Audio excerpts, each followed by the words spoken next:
Hey, ladies and gents, what's going on? How's everybody today? I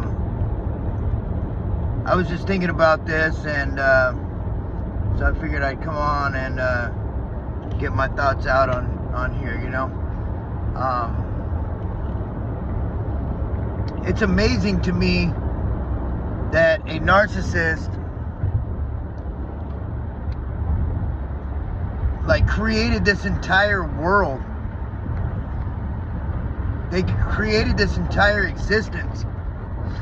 And the longer that I've been away from her, and the more that existence breaks down, and it's still every day, it's been 7 months now, and every day something new breaks through the fog, it feels like, and makes me realize just how deep I was in that fantastical world. I certainly did really prop her up.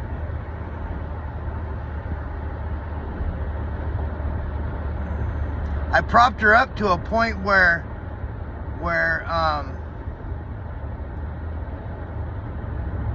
she seems untouchable.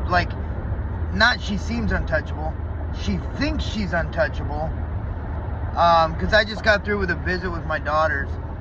Well, actually, my middle daughter. My oldest lives with me, and my youngest I haven't seen in 5 months now. She won't talk to me, not at all. I don't know what I did to her. I don't know what happened, but that's just part of that fantastical world that the narcissist creates. I mean, she literally created a parallel universe, an alternate reality to everything, where you're still, it's almost like the Mandela effect, sort of. It's like you're living in this reality that you know is reality, but you slip in and out of it when you're with the narcissist, and you don't even, except for tiny differences that if you don't look for them, you don't see them, tiny differences that keeps any sort of sanity. So when you get discarded and you get kicked on your ass, you're thrusted out of that fantastical world, essentially. And now you're looking at this bubble from the outside in, and it just manifests itself. It just gets more and more daunting and unbelievable that they created such a world, and you accepted that world that they created, because they essentially did not create a world that just props them up. They created a world, how do I describe what I'm thinking? It's like they always gave you something to do, if that makes sense. You're constantly vigilant, you're constantly on guard, you're constantly in survival, where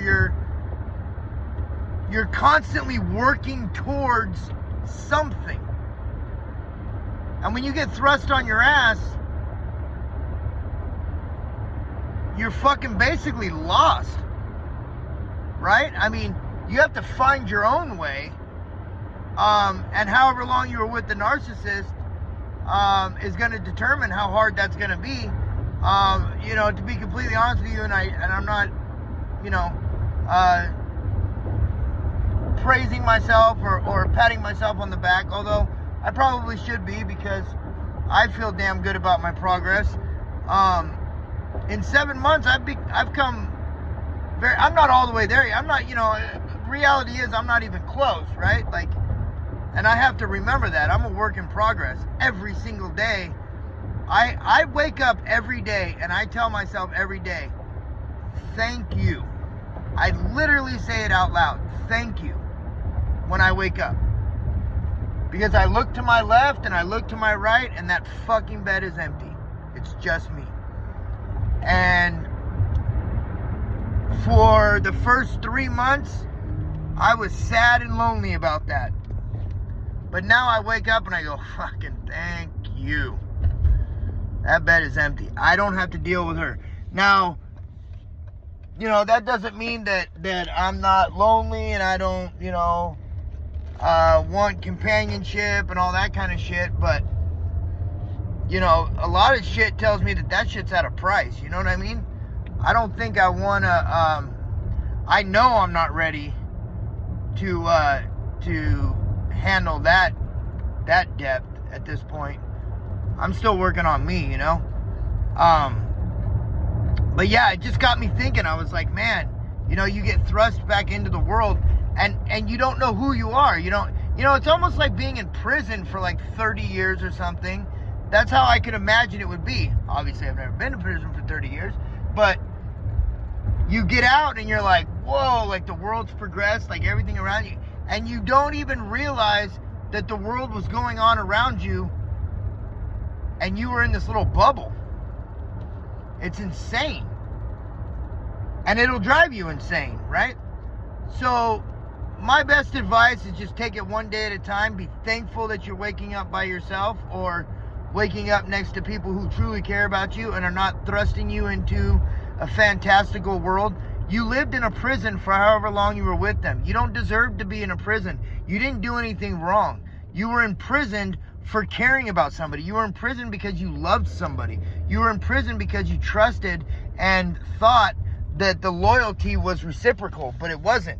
Nothing in that was reciprocal. It was completely transactional, completely one way, and that's all it's ever going to be. So, just thank your lucky stars you're away from them. You know, yeah, grieve, yeah, mourn, yeah, you know, whatever.